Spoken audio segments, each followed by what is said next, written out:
후서 13장 1절로 13절의 말씀 예수님의 한 목소리와 함께 합독하겠습니다.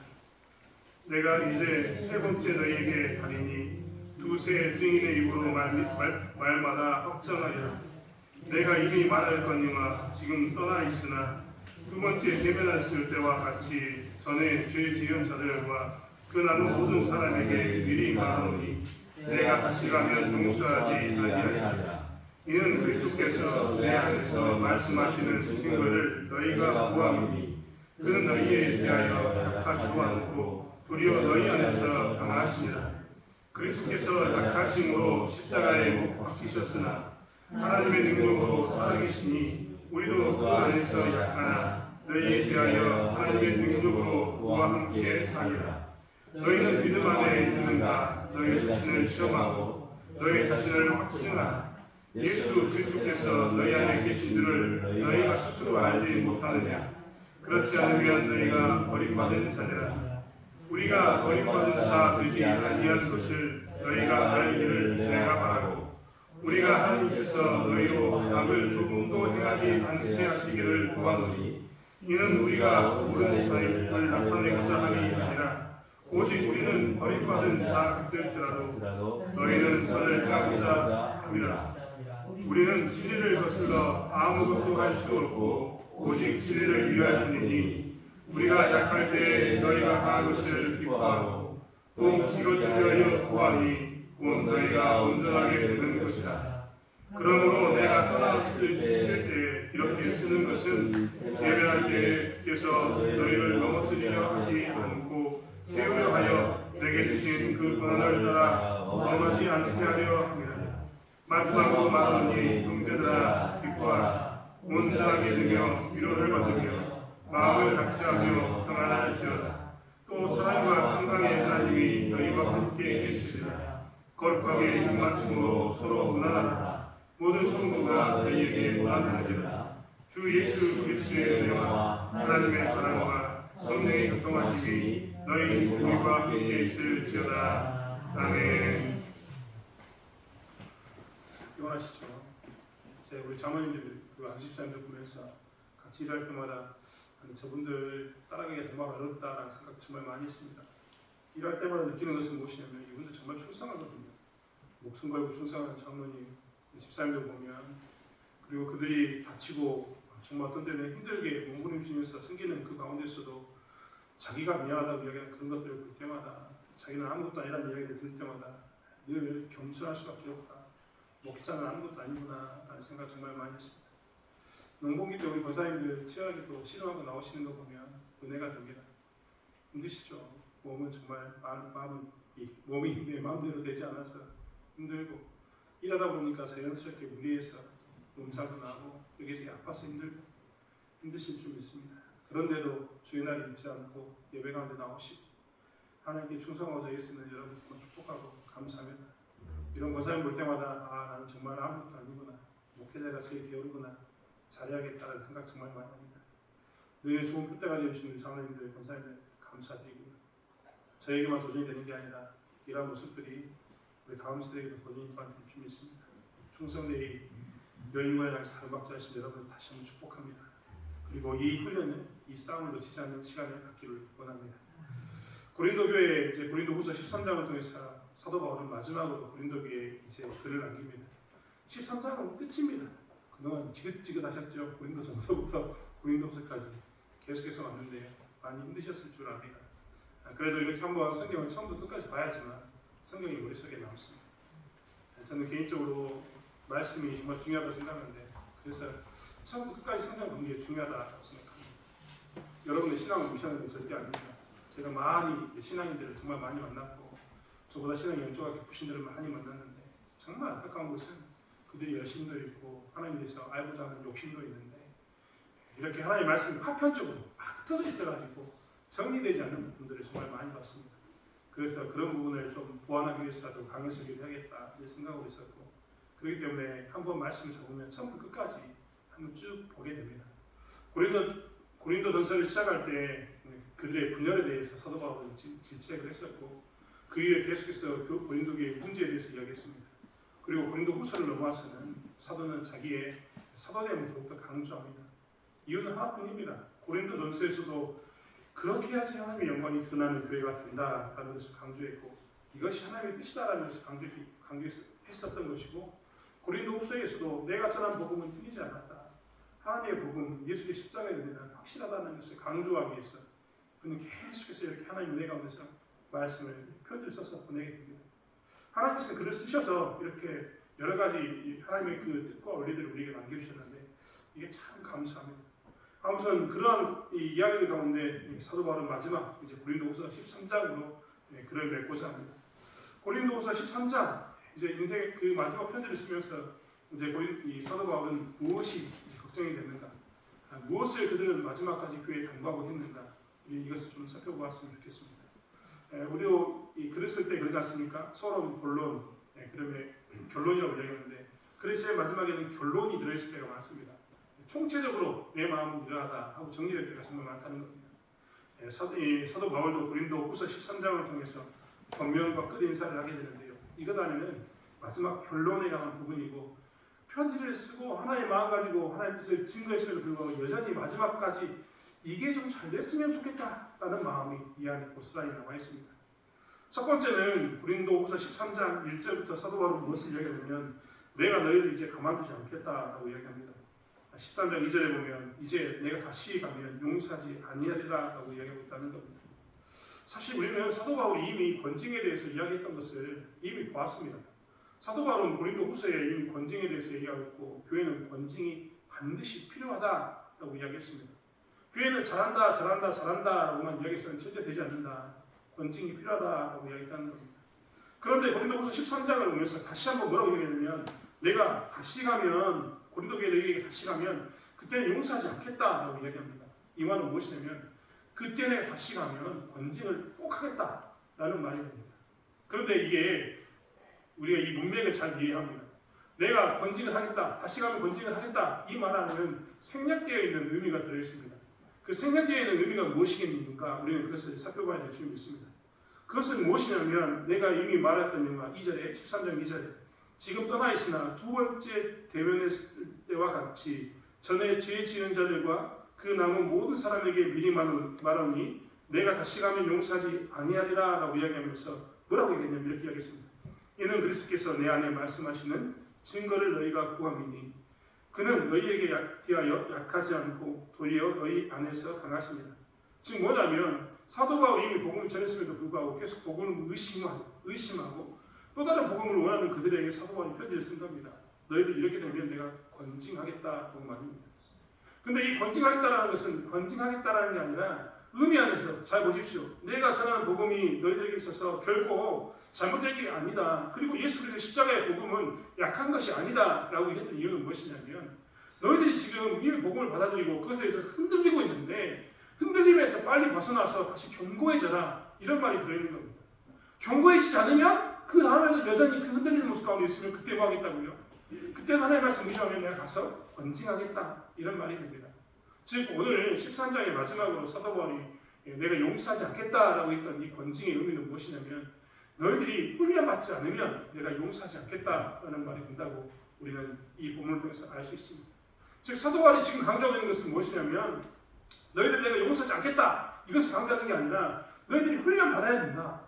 더 이상 복음에서 처음 시작할 때부터 너희들이 수많은 문제 가운데 있으면서 계속해서 복음이 흔들리고, 심지어는 내가 전한 예수마저도 부인해버리는데, 이 부분에 있어서 너희들이 예수 그리스도라는 반석 위에 너희들의 삶을 다시 세우고 신앙을 세우지 않으면 그때 용서하지 않겠다는 말이 되는 겁니다. 즉 우리에게 훈련을 할 것을 사도 바울은 지금 이야기하고 있는 겁니다. 오늘 권징의 목적은 흔들리지 않게 하기 위한 것이 권징의 목적이었고, 흔들리지 않게 하기 위해서는 반드시 복음 안에 너희들의 인생을 세워야 되는데, 그 복음 안에 인생을 세우지 않는다면 나는 가만두지 않겠다, 이 이야기하고 있는 겁니다. 사도 바울은 오늘 무엇을 이야기하냐면, 그가 가서 권징하는 것을 목적에 두지 않고 너희들이 훈련을 잘해서 흔들리지 않는 그 삶을 살기 원하는 것을 강조하고 있습니다. 이 말을 우리는 코로나를 경험하면서 이미 많이 보았습니다. 여러분, 우리가 그전에 마스크 쓰고 다녔나요? 지금도 오늘 예배 시간에 마스크 쓰신 분이 계십니다. 사실 지금 우리나라 법은 우리가 마스크를 안 써도 상관없습니다. 근데 마스크 쓰는 게 좀 더 편하시죠. 개인적으로 저는 지금은 좀 마스크를 써야 된다고 생각합니다. 왜냐하면 마스크를 벗고 난 다음에 독감 환자가 너무나 많아가지고 아프신 분들이 많아서 마스크를 쓰는 것도 좋다고 생각합니다. 하지만 우리가 코로나를 통해서 느꼈던 게 뭐냐면 손 씻어라, 마스크 해라, 그렇죠? 항상 이야기 들었습니다. 그 다음에 멀리 떨어져 앉아라, 이야기할 때 환기를 자주 시켜라, 이런 이야기를 들었습니다. 그 이야기는 무엇이냐면 질병이 걸리기 전에 뭐하라고요? 예방해라, 이런 말이었습니다. 그 전에는 우리는 아프면 가서 약 먹고 링거 맞고 입원하고 이게 중요하다고 생각했는데 우리가 코로나를 경험하면서 뭐가 중요하다고 배웠냐면 아파서 병원 가는 것보다 더 중요한 것은 아프기 전에 예방하는 거다, 이걸 배웠습니다. 그리고 우리는 지금도 그것을 정말 2, 3년 안에 들었던 그 습관이 지금도 남아서 마스크를 지금도 차고 있는 겁니다. 예방이 얼마나 중요한가 이것을 너무나 잘하고 있다는 겁니다. 사도 바울도 지금 그 이야기를 하고 있습니다. 건징 이전에 예방이 중요하다. 내가 건징하기 전에 너희들이 훈련하는 게 더 중요하다. 제가 교회 안에서 뭐라고요? 훈련을 좀 받아라, 이 말을 하고 있는 겁니다. 너희들이 듣던 복음대로 한번 살아보면서 그 복음대로 살다 보면 어떻게 됩니까? 굉장히 힘든 모습 가운데 직면하게 될 것 아닙니까? 우리가 지난 시간에 누가복음을 통해서 예수의 삶을 닮아가는 것이 진짜 우리의 삶이다, 신앙의 삶이라고 얘기했지 않습니까? 예수의 삶이 뭐였습니까? 고난받고 죽임당하고 부활하는 그 삶을 사는 것이 우리의 모습입니다. 우리 가운데 물론 하나님 주신 은혜 가운데 축복을 누릴 때도 있지만 우리의 삶은요, 예수 믿는다고 이야기하면, 예수 따른다고 이야기하면 근본적으로 어떻게 되냐면 예수 믿으면서 반드시 고난에 부딪힐 수밖에 없는 그런 구조 가운데 있습니다. 왜냐하면 세상에 바라보는 것과 하나님을 바라보는 것이 너무나 다르기 때문에 그 가운데서 부딪히는 그 가운데 놓일 수밖에 없다는 겁니다. 그럴 때 우리는 무엇이 되냐면 훈련을 받는 겁니다. 사실 고린도 교회도 그 이야기를 하고 있는 겁니다. 너희들이 훈련을 좀 받아야 된다. 여러분, 저는요, 교회 안에서도 좀 훈련이 엄해야 된다고 생각합니다. 예전처럼 제자 훈련 이런 거 저는 정말 마음에 들어합니다. 저도 제자 훈련 받았는데요. 제자 훈련 받을 때 저 때 이런 말 하면 죄송합니다. 라떼는 왜 그렇게 시험도 많이 보고 왜 그렇게 많이 틀려가면 시험 잘못했어. 제자 훈련 해가지고 시험 보고 떨어지면 또 시험 보고 심지어는 졸업장도 안 주고 그때는 왜 이렇게 엄하게 했는지 모르겠습니다. 여러분 혹시 이제 우리 신앙이 전 세대였던 조일성 목사님 생각해 보시면 그분들 굉장히 엄하셨죠. 뭐 안 하면 안 한다, 힘내고 막 그럼 되겠어, 이야기했지 않습니까?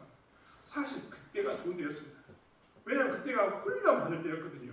지금 생각해보면 그때 뭐 이런 건 좋았고 이런 건 나빴다라고 얘기하지만요, 저는 개인적으로 교회가요, 훈련이 있는 교회가 되길 원합니다. 말씀에 대해서도 많이 훈련 받았으면 좋겠고 삶에 대해서도 많이 훈련 받았으면 좋겠습니다. 전 진짜 그런 분 많이 본다니까요. 교회에서는 진짜 거룩하게 찬양하고 예배드리고 섬기고 봉사하는데 삶이 따라가지 않아서 마을에서 미움받는 사람 정말 많이 봤습니다. 그럴 때마다 너무 안타까운 겁니다. 이렇게 교회에서는 열심히 하는데 왜 마을에서는 외면당하는 걸까? 왜 마을에서는 그런 걸까? 보면 뭐가 훈련이 안 되냐면 삶이 훈련이 안 돼 있습니다. 그러면 마을에서 외면받고 주변 사람들에게 외면받는 겁니다. 이런 것이 다 뭐가 필요하냐면 사실 훈련이 돼 있어야 하기 때문입니다. 또 어떤 때는요, 이 마을에서는 굉장히 인정받는데 교회에서 인정받지 못한 사람이 있습니다. 이런 사람은 왜 인정받지 못할까요? 교회에서 제일 무서운 사람은 어떤 사람이냐면 열심만 있는 사람이 제일 무섭습니다. 제가 개인적으로 교회에서 제일 무서워하는 사람은 정말 아무것도 모르는데 열심히 있는 사람이 제일 무섭습니다. 이 말을 오해하지 마십시오. 우리가 그렇지 않습니까? 우리가 하나님의 뜻을 알고 하나님 뜻대로 그 방향성을 가지고 열심을 내면 그 방향성에 의해서 우리가 끝에 가면 지금은 더디가 있더라도 언젠가는 하나님 뜻에 이루어지지 않습니까? 그런데 어떤 사람은요, 방향성이 하나님은 이걸 원하시는데 그 사람은 열심만 있습니다. 그래서 어떻게 합니까? 이 방향으로만 갑니다. 하나님이 원하는 것은 이런 건데 목표가 여기인데 그 사람은 목표를 여기로 잡고 가는 겁니다. 그리고 이 열심을 내는 사람은요, 교회에서 진짜 위험하다니까요. 왜냐하면 우리는 이리로 가야 되는데 이 사람이 힘을 내가지고 막 이쪽으로 가면 어떻게 합니까? 끌려갑니다. 일이 갈 때마다 계속 부딪히니까 이런 열심히 있는 게 힘듭니다. 아까 마을에서는 인정받는데 교회에서 인정받지 못한 사람은요, 바로 이렇게 방향성을 잘못하는 사람입니다. 어떤 방향성이요? 하나님의 뜻이 어디 있는가? 하나님의 마음이 어디 있는가? 그럼 하나님 뜻과 하나님 마음을 어떻게 하는 겁니까? 훈련 받아야죠. 어떤 훈련 받아야 됩니까? 말씀 읽는 훈련, 기도하는 훈련 받아야 됩니다. 여러분 안 그렇습니까? 개인적으로 저희 주일학교가 지난 작년에도 말씀 요절을 외우는 시간을 가졌는데요. 저는 개인적으로 이게 너무나 중요하다고 생각하거든요. 할 수만 있다면 어른된 우리들도 요절을 외워야 된다고 생각합니다. 갈수록 잃어버리니까요. 우리가 기억은 잊어버려도 말씀은 잃어버리면 안 되는 그런 인생이지 않습니까? 그러게 보면 우리도 말씀을 계속해서 오해합니다. 왜냐하면 말씀이 우리로 하여금 그 말씀을 외우는 그것이 뭐합니까? 우리로 하여금 훈련시킵니다. 그 말씀을 정말 아무것도 아닌 것처럼 보이지만 아침마다 새벽마다 일어나가지고 내 귀에 들릴 만큼 내가 이제 세운 너에게 가리니 두세 번 증인해 보면 이렇게 읽는 이 말씀이요 우리를 훈련시킵니다. 정말 신기하죠. 이렇게 말씀을 읽는 사람, 예배를 드리는 사람, 그리고 말씀을 외우는 사람과요 그렇지 않은 사람의 차이는 엄청나게 많이 납니다. 아까 이야기했던 것처럼 마을에서는 인정받는데 교회에서 인정받지 못한 사람은 이렇게 말씀 훈련이 안 되어 있는 사람입니다. 사도 바울은 이런 걸 이야기합니다. 네가 말씀 훈련과 삶의 훈련이 되기를 원한다. 고린도전서부터 후서 지금까지 오는 동안 수없이 많은 기준을 제시하고 하나님의 뜻을 제시했는데 너희들이 내게 들었던 이 말씀에 대해서 들었던 만큼 너희들이 훈련받기 원한다. 내가 세 번째 갔을 때도 너희들이 그것에 대해서 훈련되지 않아서 여전히 고린도전서 1장에 나왔던 단파 싸움을 하고 교회가 쪼개져가지고 서로 나는 아볼로 나는 게바 이런 걸로 싸우고 있다면 나는 이제 뭐 하겠다? 용서하지 않겠다. 여전히 우상의 점을 가지고 왈가왈부하면서 이런 삶을 살면 나는 어떻게 하겠다? 용서하지 않겠다. 이 말이 이 안에 들어있는 겁니다. 훈련받아라. 훈련해야 된다. 너희들이 인생을 반복적으로 똑같이 살지 않으려면 너희들이 인생을 바꿔야 한다는 이야기가 이 안에 들어있는 겁니다. 사랑하는 성도 여러분, 저희도 훈련받는 성도들이 되길 바랍니다. 사실 우리 권사님들, 장로님들, 차로도 말씀드렸던 것처럼 정말 제가 존경할 부분이 너무나 많습니다. 제가 볼 때마다 부끄럽다니까요. 제가 예전에 한번 이야기 했습니까? 내가 여러분을 따라가다가 내 가랭이가 찢어지게 생겼습니다. 우리 장로님들, 권사님들, 집사님들 충성하는 거 보면요 너무나 부끄럽습니다. 제가 저는 대놓고 가면 자랑합니다. 동계모임 갔을 때도요 제가 엄청나게 우리 교회 자랑했습니다. 뭐 자랑인 줄 아십니까? 우리 교회 이 충성됨에 대해서 자랑했습니다. 나는 진짜 우리 교회 정말 어디 갈 때마다 자랑한다니까요. 너무나 저는 우리 교회 성도님들이 자랑스럽습니다. 주일날 보셨습니까? 주일날.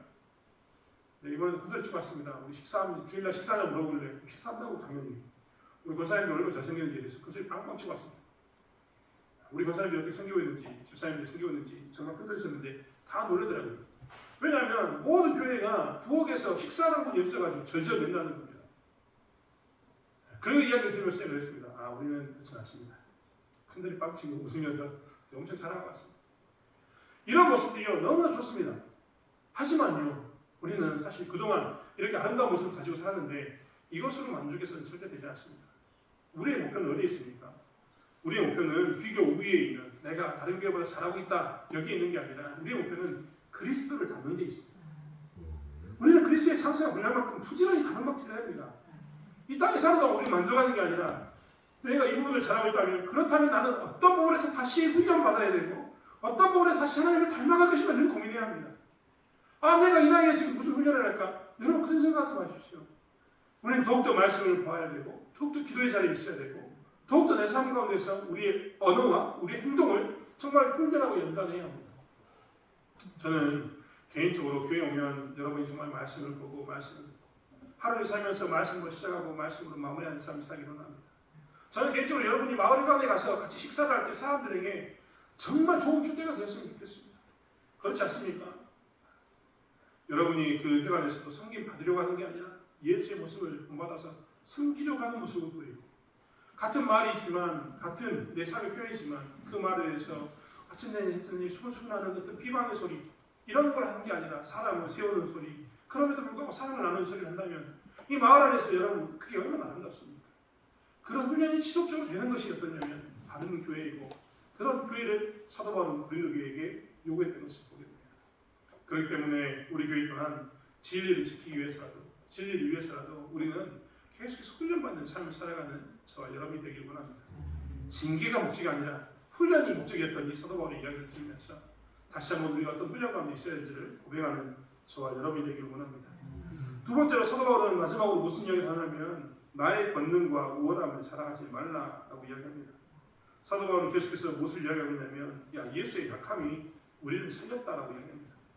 4절의 말씀에 그리스도께서 약하심으로 십자가에 못 박히셨으나 하나님의 능력으로 살아계시니 우리도 그 안에서 약하나 너희에게 대하여 하나님의 능력으로 그와 함께 살리라.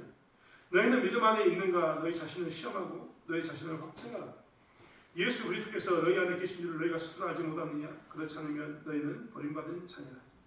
계속 사도 바울은 뭘 이야기하냐면 자기의 약함, 예수 그리스도의 약함이 우리를 살렸다는 것을 이야기합니다. 십자가에 예수님께서 못 박히셨습니다. 많은 사람들은 십자가에 못 박힌 예수에게 조롱하면서 이렇게 이야기했습니다. 네가 메시아거든 내려오라. 능력을 보이라는 겁니다. 사실 예수님께서는 40일 동안 광야에서 시험 받으실 때도 항상 그것에 대해서 시험을 받았습니다.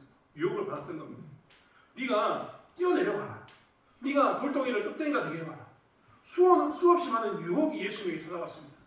십자가의 마지막 못 박힐 때도 그에게 사람들이 조롱하면서 이야기하는 것은 무엇이냐면 네가 능력이 있다면 내려와라 라는 것이었습니다. 너를 구원해봐라 이것이었습니다. 하지만 예수님께서는 기꺼이 무엇을 했습니까? 약함을 선택하셨습니다. 죽음을 선택하신 겁니다. 우리가 보기에는 그의 죽음으로 끝났다고 생각했는데 예수님께서는 그것을 완전히 뒤집어서 부활하시는 건 어떻게 하냐면 우리에 대한 하나님의 사랑을 확증하셨습니다. 부활의 첫 열매가 되신 분을 위해서 우리에게 새로운 길이 있다는 것을 증거하신 겁니다. 그래서 우리는 이제 부활에 대한 첫 소망이 생긴 사람이 되었습니다. 얼마나 큰 은혜입니까? 사도 바울이 바로 이것을 이야기하고 있다는 겁니다. 여러분 사실 우리는 예수 안에서 늘 죽어야 된다고 이야기합니다. 그런데 예수 안에서 죽지 않은 사람들이 너무나 많습니다. 예수 안에서 죽지 않았다 이 말은 어떤 것이 들어있냐면 예수 안에 죽지 않았다는 것은 나에게 있어서 있는 권능과 내가 가지고 있는 우월함을 자랑하는 사람은 예수 안에서 죽지 않았다는 표시가 됩니다. 교회 안에 와서 항상 하는 이야기가 내가 무엇을 했다 그리고 혹은 우리 집에 무슨 일이 생겼다라고 좋은 것을 나누고 내가 남들보다 비교 위에 있다는 것을 항상 자랑하고 사는 사람 이런 사람은요 사실 정말 죄송한 이야기지만 십자가에서 죽은 사람이 절대 아닙니다. 이게 제 이야기가 아닙니다. 사도 바울은요 빌립보서에서 뭐라고 이야기하냐면 빌립보서 3장 4절부터 이렇게 이야기했습니다. 사실 육체적으로 보면 나 스스로를 믿을 수 있습니다. 이 세상 어느 누구보다도 인간적인 조건을 더욱 많이 갖춘 사람이 바로 나입니다. 나는 태어난 지 8일 만에 할례를 받았습니다. 이스라엘 민족 중에서도 베냐민 지파의 자손이며 히브리인 중에서도 히브리인입니다. 모세의 율법은 내 인생의 안내자 역할을 하여 나는 율법을 가장 엄격히 지키는 바리새인이 되었습니다. 율법을 지키는 것에 너무나 열심이었으므로 교회를 핍박하기까지 하였습니다. 그러나 내가 모세의 율법을 지키고 다른 데 있어서는 그 어느 누구도 허점을 찾을 수 없을 정도였습니다. 그때는 이 모든 것이 내게 너무나 소중하고 가치 있는 것들이었습니다. 그러나 예수 그리스도를 만난 이후 그 모든 것이 아무 쓸모없는 것임을 알았습니다. 그것들뿐만 아니라 이 세상의 어떤 것도 내 주 예수 그리스도를 아는 것과 비교가 되지 않습니다. 예수 그리스도를 위하여 나는 모든 것을 버렸습니다. 모든 것이 쓰레기처럼 아무런 가치가 없다는 것을 이제 압니다. 이로써 나는 그리스도를 알게 되었습니다.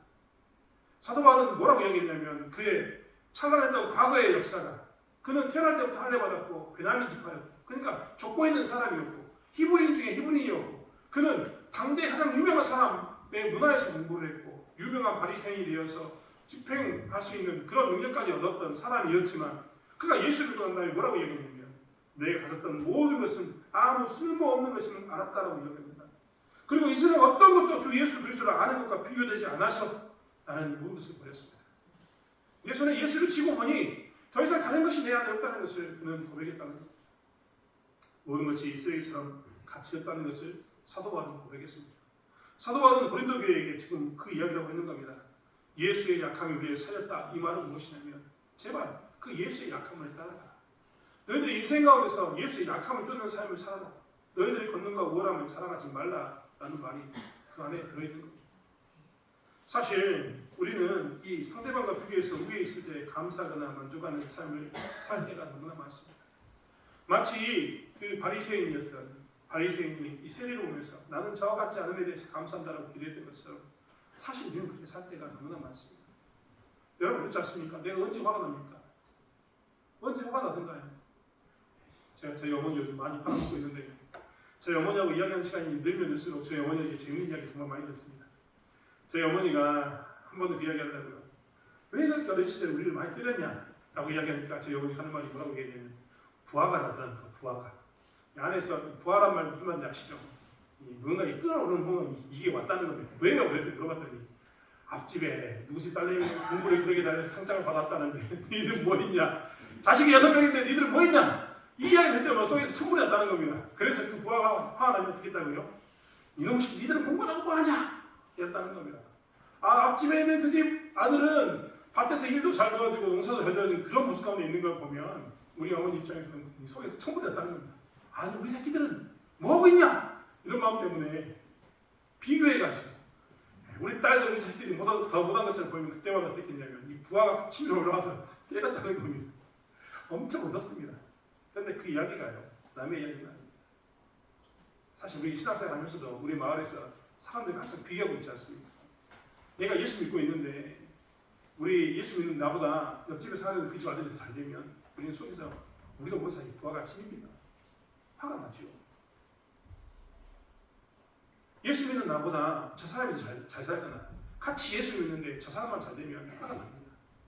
사도 바울은 그것에 대해서 경고하고 있습니다. 창녕에 있는 모 교회의 이야기를 들었습니다. 이 창녕에 있는 모 교회에 대한 이 모 교회는 어떤 교회가 창녕에 어떤 교회가 있는데 이 교회는 목사님이요 20년, 30년 동안 훈련을 시켰답니다. 어떤 훈련을 시켰냐면 다른 것 자랑하지 말라. 교회에서 어떤 것도 자랑하지 말라라는 훈련을 시켰다는 겁니다. 네, 그 교회는 시골에 있는데 지금 성도들 200명, 300명 될 만큼 큰 교회가 되었습니다. 근데 그 목사님이 20년, 30년 동안 그 교회를 그렇게 바꿨는데 바뀐 내용이 뭐냐면 오직 하나님만 자랑하라 였습니다. 네, 만약에 목사님이 강대상에서 어떤 기도 제목을 받고 어떤 내용들을 받았는데 그 내용이 세상적인 자랑, 예를 들면 진급하게 해주세요, 우리 아이가 학교 잘 가게 해주세요, 취업하게 해주세요, 이런 기도 제목 나오면요 애시당초 읽어주지 않는답니다. 그리고 뭐라고 얘기하냐면 대신 하나님의 것을 바라보면서 내가 아이가 하나님을 잘 섬기게 해달라, 내가 그 상황 가운데서도 하나님의 뜻을 쫓아가게 해달라, 이런 고백을 나누고 이런 자랑을 하게 만들었다는 겁니다. 처음엔 안 됐는데 한 20년, 30년 했더니요 지금은 이제 성도들이 모이면 이야기한다는 겁니다. 더 이상 세상 것을 자랑하지 않고 세상에 있는 것 때문에 부러워하거나 그 세상 것을 탐하지 않고 그들 스스로가 모여서 뭘 이야기하냐면 내가 하나님 믿는 것 때문에 이런 어려움을 당하는 것에 대해서 나누고 기도하고 내가 하나님 믿고 났더니 이런 경험을 했다, 하나님 이렇게 역사하시더라, 이것을 나누고 고백하는 교회가 되었다는 겁니다. 교회에 들어오면요 그들이 입술 가운데 항상 뭐가 나오냐면 하나님이 나에게 어떻게 하셨다, 하나님 내게 주신 은혜가 이렇다, 이것만 교회에서 나눠주다 보니까 자연스럽게 어떻게 하냐면 사람들의 삶이 바뀌게 되는 겁니다. 어떤 중심으로요? 더 이상 세상 것을 바라보지 않고 하나님 중심으로, 하나님이 주신 것을 중심으로 그들은 바라보기 시작했다는 겁니다.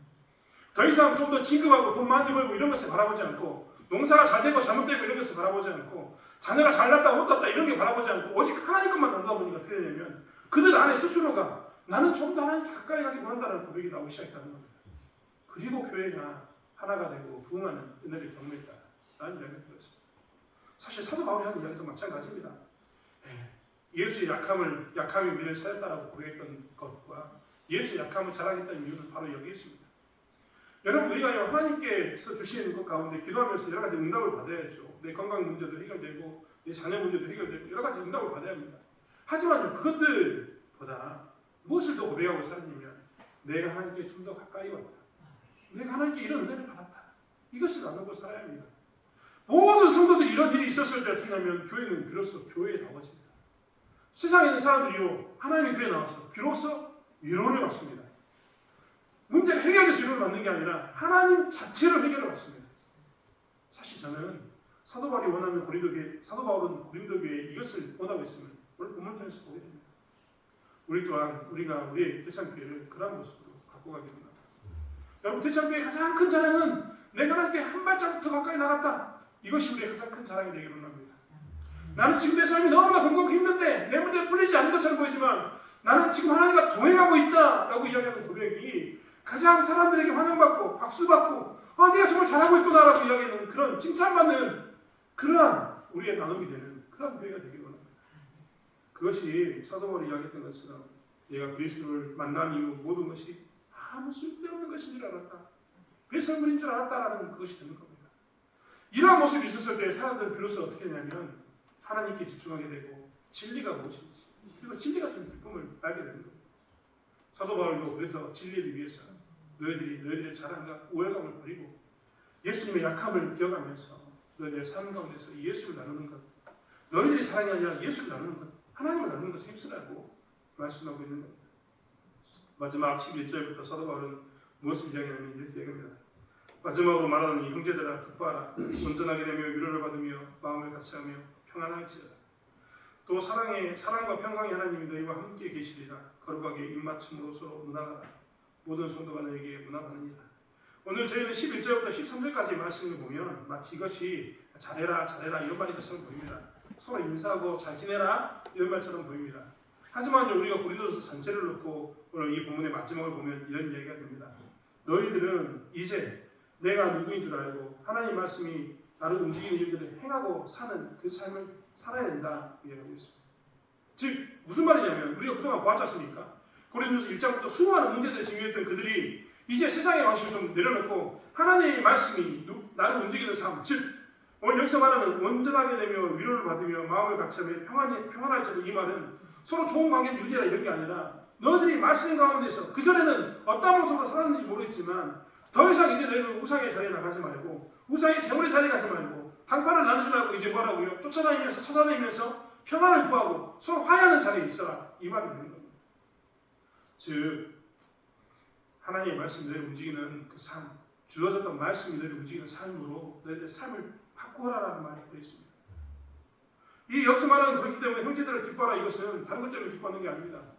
그들이 문제가 해결돼서 기뻐하는 게 절대 아닙니다. 하나님 말씀대로 그들이 다시 살아가면서 하나님 말씀 안에서 하나 되는 것, 하나님 말씀으로 쫓아가는 것, 그것을 기뻐하라는 말이 되는 겁니다.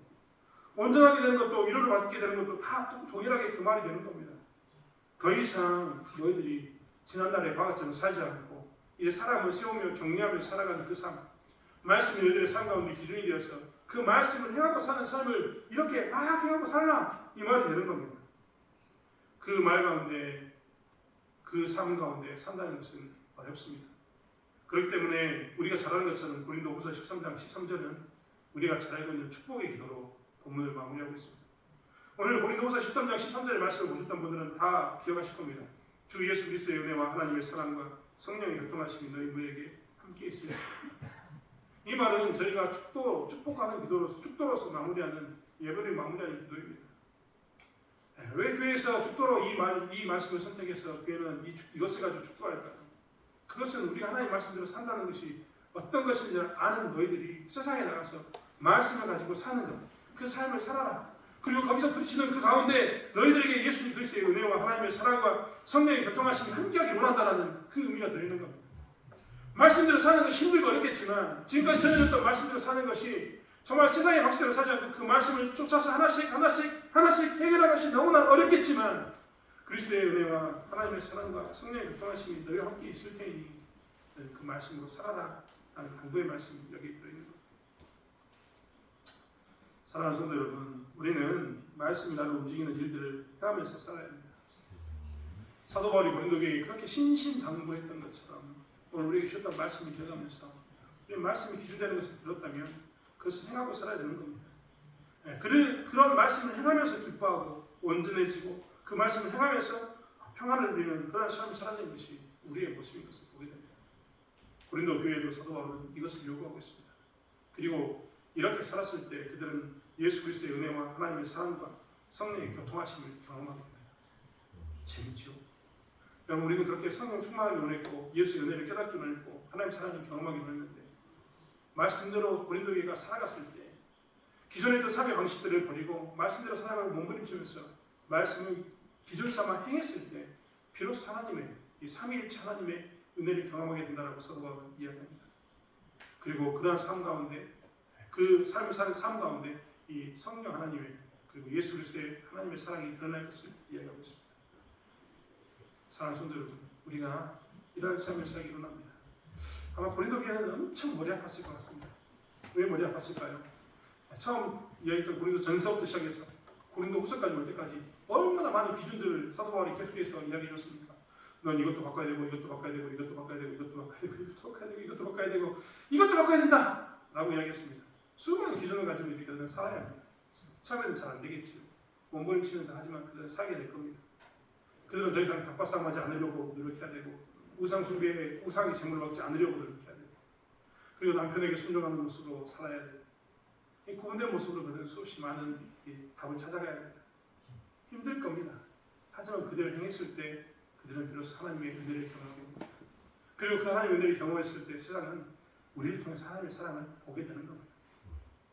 그랬을 때 진리는 증거되어지게 되어 있습니다. 사랑하는 성도 여러분, 우리가 이렇게 살기 원합니다. 우리는 예수 그리스도의 은혜 가운데서 내가 누구인지를 이미 알았습니다.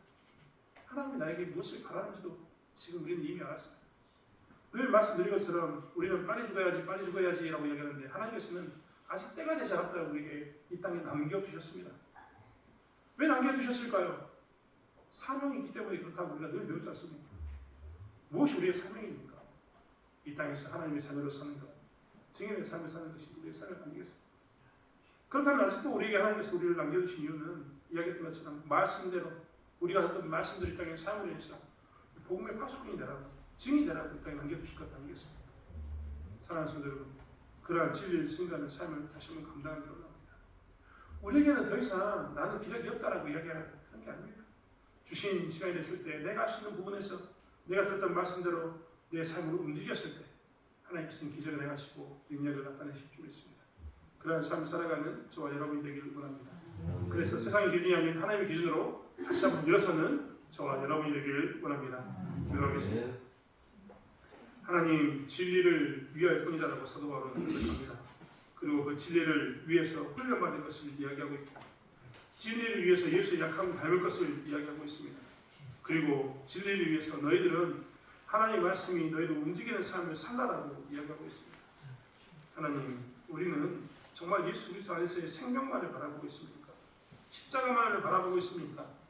그리스도께서 약하심으로 십자가에 못 박히셨으나 그것이 하나님의 능력으로 살아 계심으로 우리에게 나타났던 것처럼 우리 또한 아버지는 이 땅에서 수많은 말씀을 가지고 살아가면서 우리 스스로를 자꾸 복종함으로 하나님의 영광을 드러내고 이 땅에서 증인의 삶을 살 수 있도록 저희를 사용해 주실 줄 믿습니다. 하나님, 우리 호흡이 멈추는 그 순간까지 이 진리를 위해서 싸우는 저희들 되게 도와주시고 대천교회가 조속하는 그 순간까지 마지막까지 이 진리를 위해서 모든 것을 기꺼이 아버지를 쏟아붓는 교회가 될 수 있도록 저희를 사용하여 주시옵소서. 감사드리며 예수님의 이름으로 기도드렸습니다.